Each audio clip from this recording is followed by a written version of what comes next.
Stephen Jones, good afternoon, sir. Good afternoon, gentlemen. I want you to be really honest here. How much more do you look forward to these interviews after a victory than a loss? About 110%. So. All right, fantastic. And I know there's a lot to talk about from the game that's ultra positive. I have a bigger picture question real quick. Do you guys feel comfortable, or do you think the team feels comfortable that this upcoming week Schultz and Gallup can go and they'll be good to go going forward? Well, that's certainly hopeful. I mean, we were, thinking both of them might have had a shot last week, but, we've got to see how the week plays out, but we're certainly optimistic, as well as Connor McGovern. And does Connor McGovern then, I guess, let's just say if he were good to go, does he instantly go back to left guard, or does he rotate with Jason Peters? What would be the thought process there? Well, that's what the coaches will work out this week. I don't want to get ahead of it, and we'll see, see how this week plays out. But I think he's got a chance to be in the picture as well, which just should solidify our offensive line play. I thought Jason Peters did some nice work in there at left guard, and I thought Farniak did well as well. So I just think it's good to continue to get this depth as you see across the league. Not everybody's fortunate enough to have that. I think our offensive line's really coming together as a group and really doing a nice job. Stephen, I'm very interested in this defense. They were phenomenal last night, and it looks like I used this example this morning. It looks like you've given a guy a garage full of every tool he could possibly ask for, and Dan Quinn has that. And it looks like he knows how to do. Is there anything that's missing from this defense that you'd like to add, or is it pretty much we got Dan Quinn everything he needs?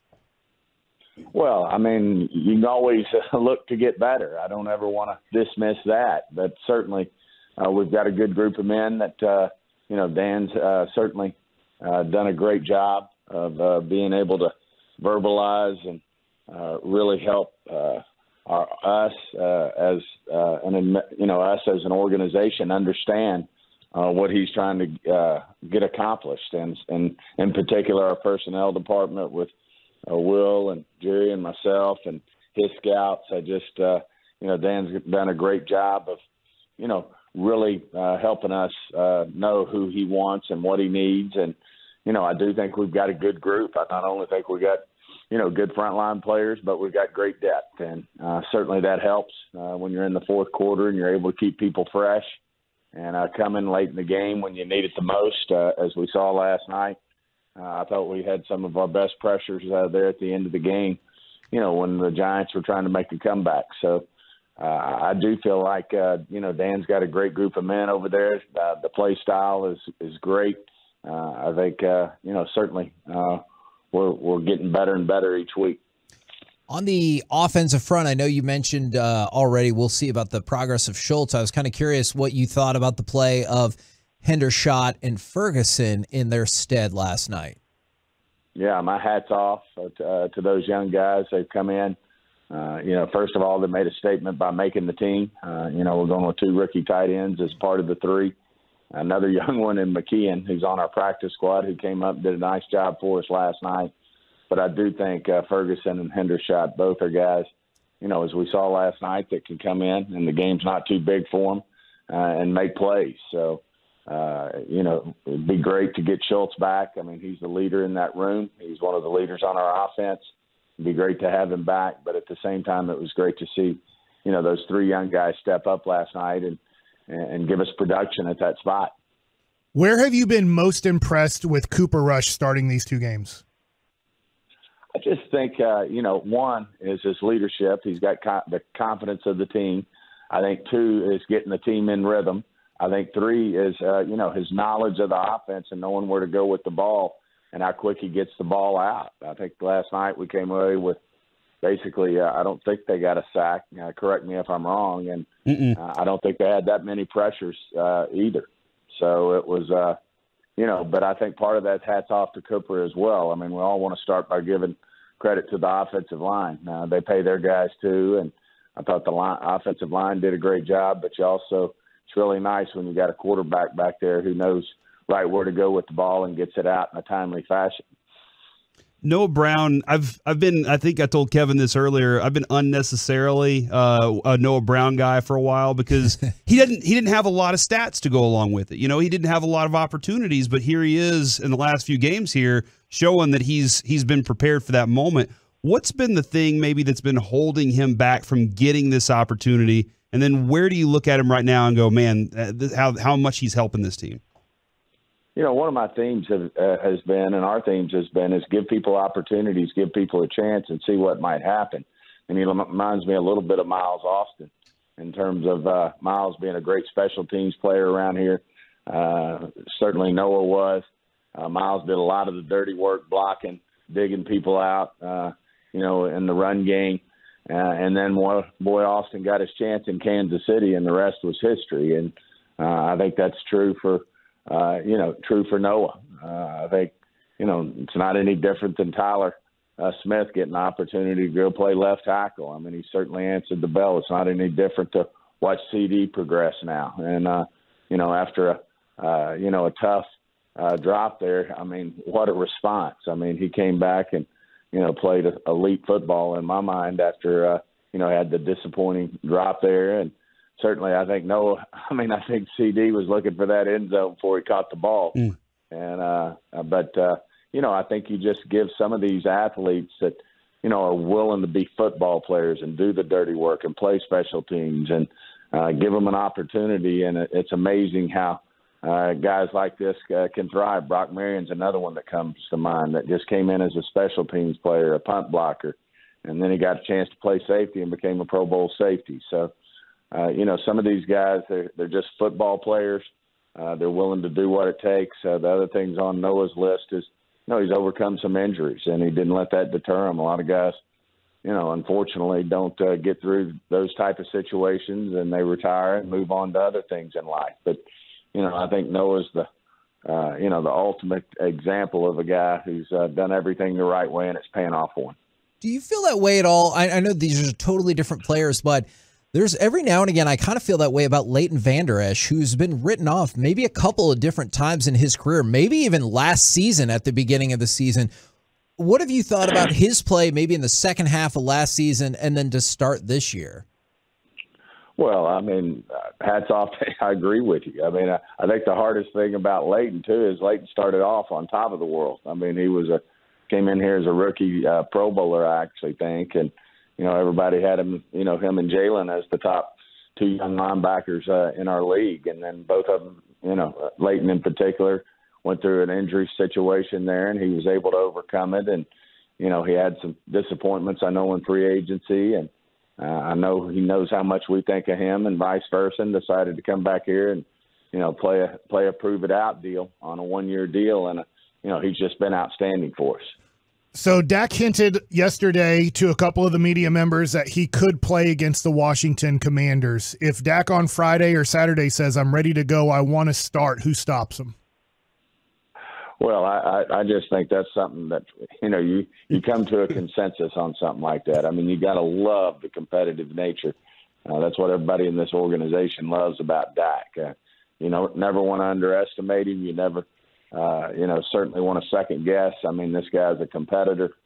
He certainly wants to be in there helping this football team. But I know between, I think we got one of the best training staffs in the NFL, and Britt Brown in terms of the rehab, and Jim Maurer.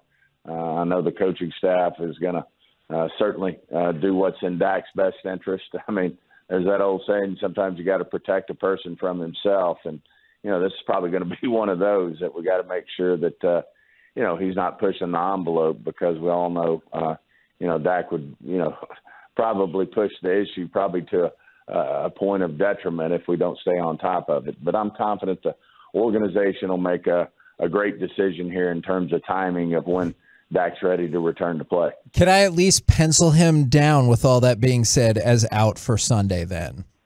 As I said, they're going to work through that this week. And it'll be, we got really smart people. We'll all be looking at how he does, how he feels, and what we think is in the best interest of Dak. What do you feel like Dak does better than Cooper Rush? I think he's. I mean, let's start with the fact that he's the quarterback on this team. I mean, the whole team looks to him for leadership. You can see he's the ringleader down there. In terms of really fired up about when this team has success, whether it's Cooper or anyone else on this team. The other thing, obviously, I think Dak's, mobility-wise, he's a better athlete, and then.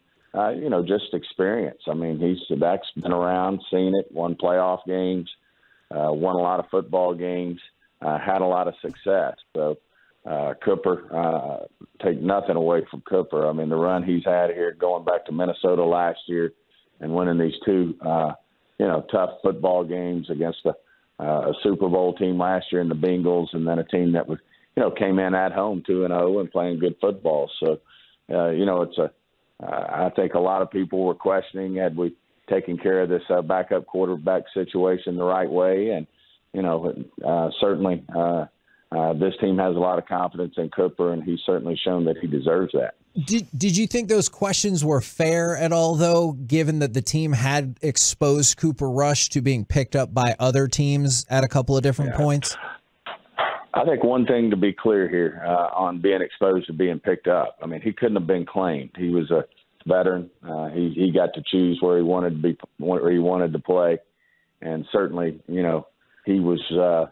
We know he loves playing in Dallas, loves the situation that he's in, and certainly, he was a free agent last year, and we were able to get him, and so it was something that we were confident in, but, certainly had a team been sitting out there with a lot of money, he had to consider that. But we felt good about that situation, and certainly I don't know that he's going to be exposed again in terms of just anything, but I know he's not going to be exposed. And so in terms of a team maybe wanting to set up out there and offer him, quite a bit of money, but we're just fortunate to have him.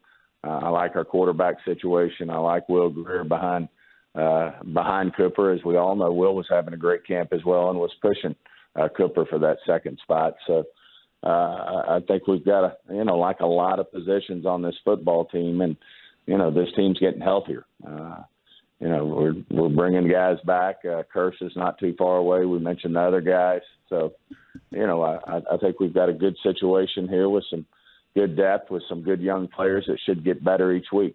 Stephen Jones joined us here on the K&C Masterpiece on 105 through the Fan after a Cowboys victory. And Cooper Rush did have -2 rushing yards last night. But Stop it. Your running back balance was fantastic. Tony Pollard and Ezekiel Elliott. What were your thoughts on going into the game and how they executed there?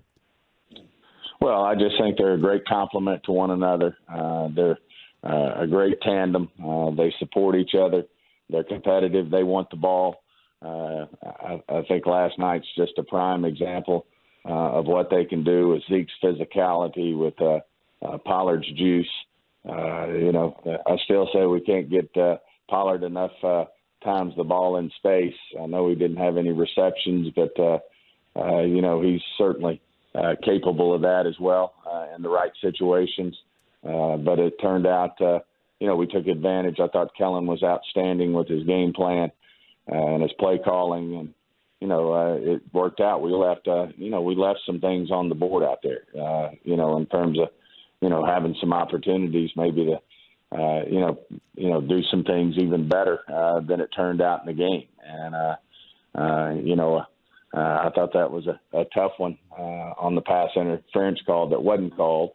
But I know we got our share of calls as well. So those things work themselves out. And I do think the drop, with CD, I think it motivated him. And I think it's as tough as he was on himself for not catching that one, I think he came back and made it up in spades. So I do think we can get better as a football team. And I think we will.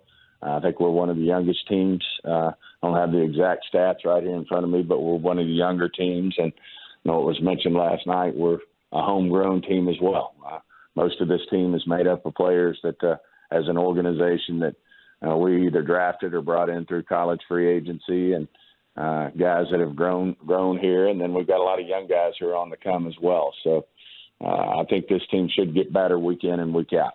So, Stephen, I know last night was awesome for the Jones family. Can you give us your thoughts on Saturday night at AT&T Stadium and how tough it was for maybe your dad right there, where if that field goal gets in there, he's handing a trophy off to Arkansas instead he has to give it to A&M? Maybe. Well, it's tough on all three of us. Obviously, Jerry lead the pack, but because he actually passed the trophy to the Aggies, and it was an amazing game, a hard-fought game. I thought the Aggies played well and took advantage of some mistakes the Razorbacks made. But it was close to being a lot of fun, not only for Jerry, but for myself and John Stephen, who just finished his career up there. And, we were certainly, as we all do, as alumni of our school, we root for our school, but also want to be very complimentary of A&M and the team they have. They've got a really good young team, and know they're going to, down the home stretch, I know they're going to have a great year, and hopefully our Hogs will as well. Now, the last thing I got for you a couple weeks ago, you specifically told us not to panic, and that was clearly wise advice. That was very wise. After 2 straight wins, I'm assuming I know the answer, but the organization, you view this Cowboys team as a playoff contender, yes? Or a division contender, even? Well, we certainly are our thoughts, and I think Jerry was clear. We have championship thoughts, and it all starts with having a good football team during the season, and getting into the tournament. But we've got a lot of work to do. As I said, we're very young. We have to get better week in and week out. I do think we're getting healthier, and I do think we will get better. But there's a lot of wood to chop, a lot of work to do. Just as I said a couple weeks ago, don't panic. The last thing we need to do is rest on the fact that we won 2 games in a row. This team has to continue to get better, and I certainly think we can do that. Excellent. Appreciate every week with you. We'll catch up with you this next Monday. Thanks a lot, guys.